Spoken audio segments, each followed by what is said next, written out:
asked you what they believe or why they don't believe that Jesus was or actually is the prophesied Messiah, the answer you're probably going to get, most likely going to get in sort of a roundabout way, is really simple. He didn't fulfill the prophecies of the scripture.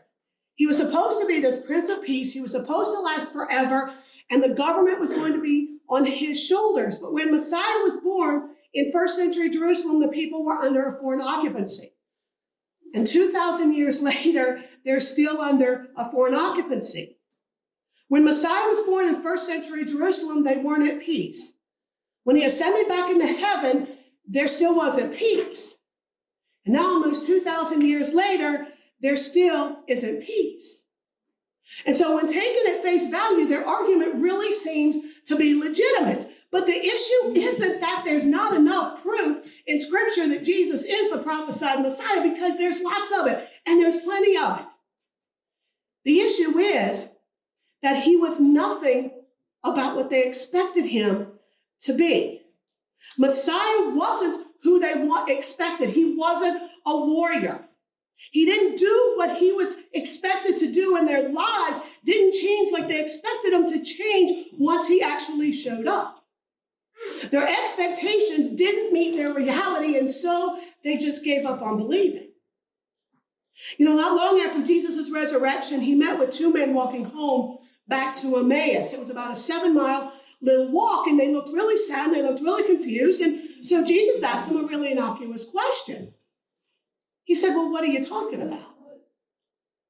And so one of them, named Cleopas, kind of looked at him and he said, are you kidding?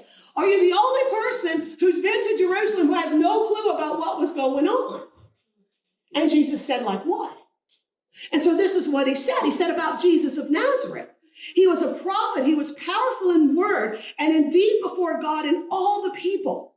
The chief priests and our rulers handed him over to be sentenced to death, and they crucified him. But we had hoped that he was the one who was going to redeem Israel. And what's more, it's the third day since all this took place. And even in addition to that, some of our women absolutely amazed us.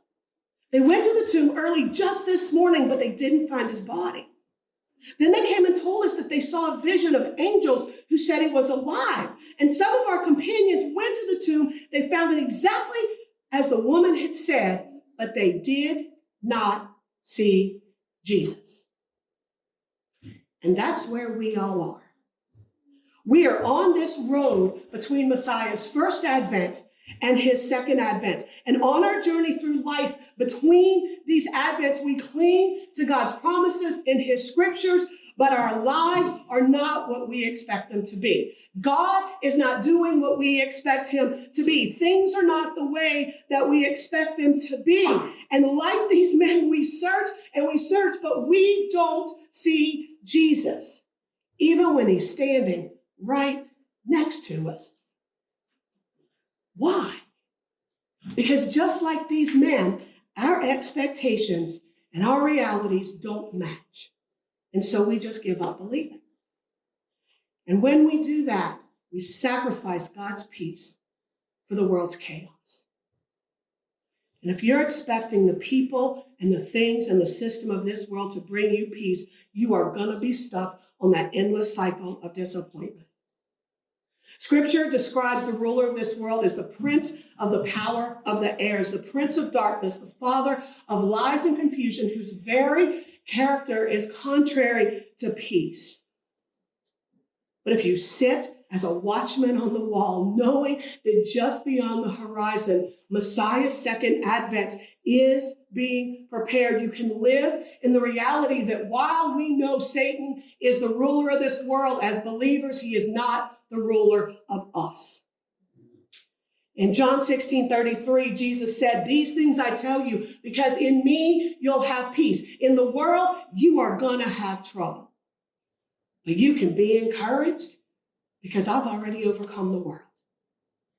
So this Advent, lay down your worldly expectations. Make room in your heart for the peace of God that surpasses all understanding. And then our confession will echo that of Leviticus 6:26, which says, God will bring peace to the land, and you will lay down, and no one and no thing will ever make you afraid.